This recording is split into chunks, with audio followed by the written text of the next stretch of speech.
This is amazing. I have a low drive dog and a high drive dog, and I'm always trying to do my best to find activities where they can both join. And a lot of people think that I actually train my dogs a lot, which I don't. I train a few times a week.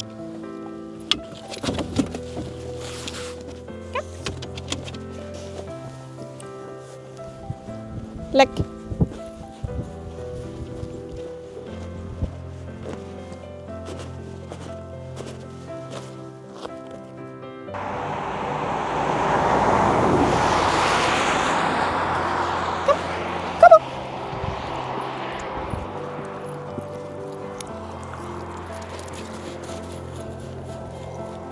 One of the things that I prioritize the most is regular walks where my dogs can just roam free around and have a good time. I already made a video about how beneficial this is, and I'm gonna link it in the description. But this is just something I do every single day because it's healthy for both the dogs and me, and well, I don't know, there's not a single bad thing to say about this.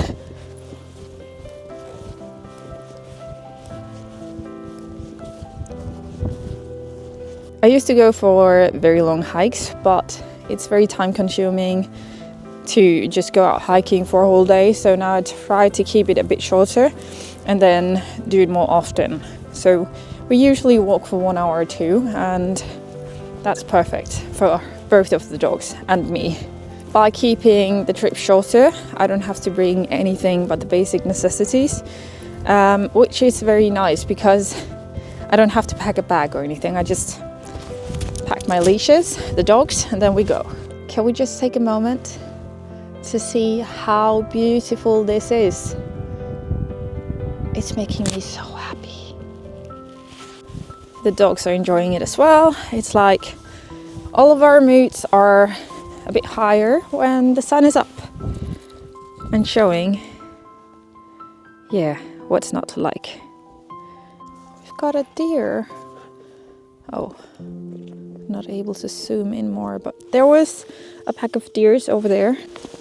I already have a video about off-leash training, and I'm also gonna link that in the description, where you will be able to see that this green one is doing the trick for him.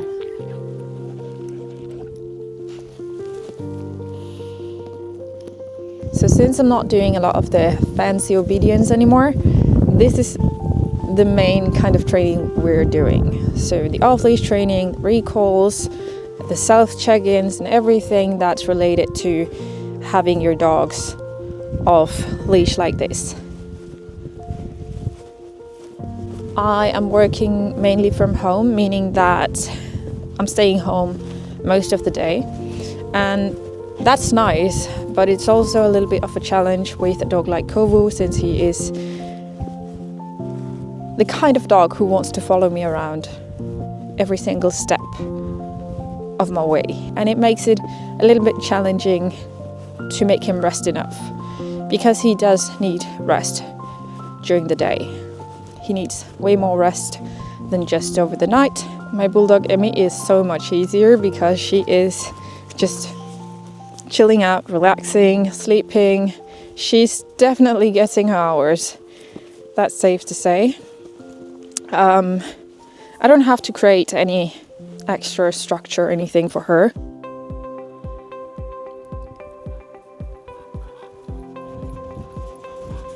But to take you through a day in our life, we start the morning by checking on the animals, the farm animals, and I'm also gonna feed them and stuff, so that's around 20 minutes or so. And the dogs are joining, they're just minding their own business, having a good time, hanging out. And then I usually have some office hours in the morning as well. So then they get the chance to just hang out and relax. And then we usually go for a walk after that.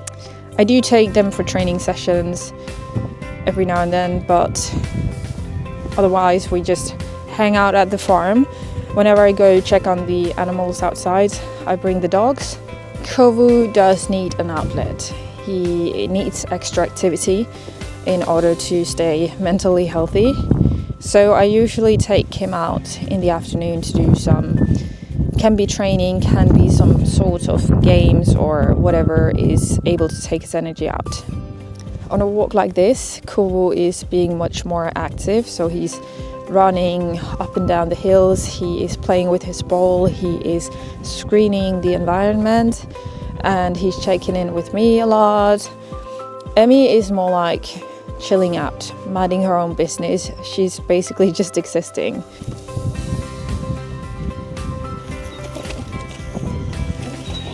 People often talk about understimulation, that the dogs doesn't get enough stimulation, but that's not a challenge here. I am paying more attention to that I'm not overstimulating the dogs, which is just as critical. But as I said earlier, Kovu is taking everything in, so a walk like this is very stimulating to him. It's not enough to just go for walks with a dog like that, but it's a good start. And I think that's the hardest part, especially with high drive dogs, to find this perfect balance, because he is very easy to overstimulate, both at home and when we go for walks and stuff like that. He's very balanced in general, and he's very good at regulating himself, but it's still possible to overstimulate him. If a dog like Emmy is tired, she is basically just gonna rest and sleep. But if a dog like Kovu is tired, he won't be able to regulate himself into a state that's giving him what he needs. So I need to do that for him. So we could go for a walk in 10 hours and he would still keep pushing, and he would still just look very fit and very fresh. But that's up to me as an owner to know his limits and to know how much he needs to rest and when he needs to rest and stuff like that. So the high drive dogs are not able to be tired out the same way as low and medium drive dogs, because they are built and bred to just keep going.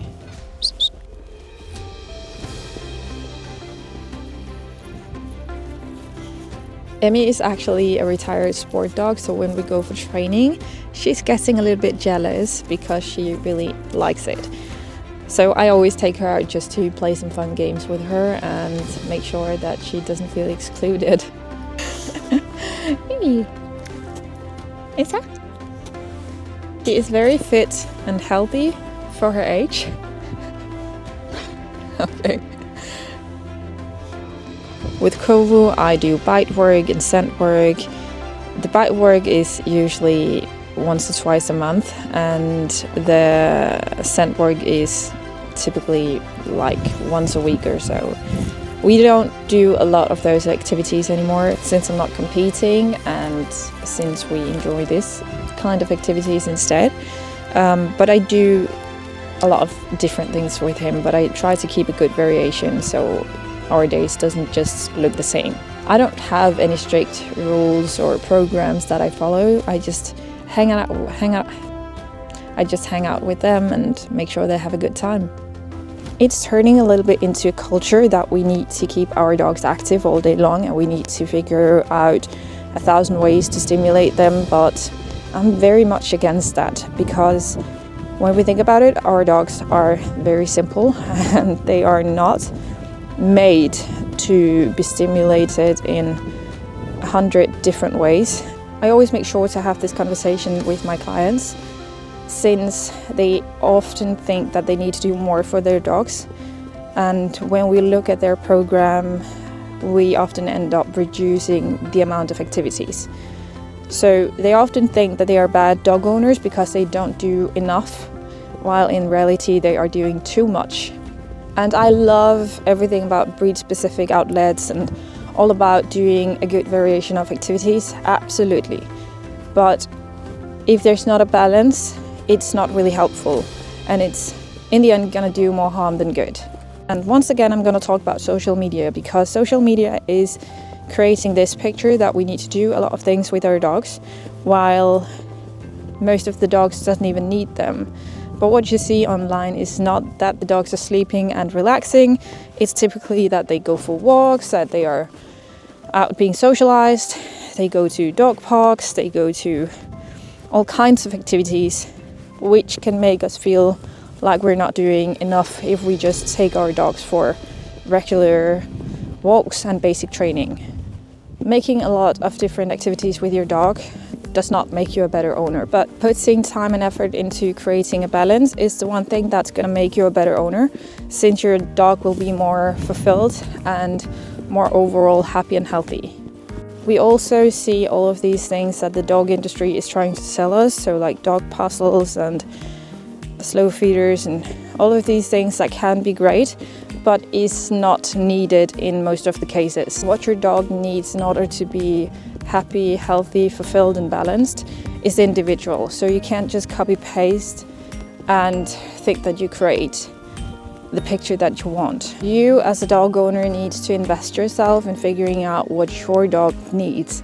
And it's okay to ask for professional advice. So creating a healthy everyday life for your dog is more than about the amount of time you're training and the amount of time you walk your dog. It's about all of the structure in between as well. Sometimes we are turning dog ownership into something more complicated than it's supposed to be.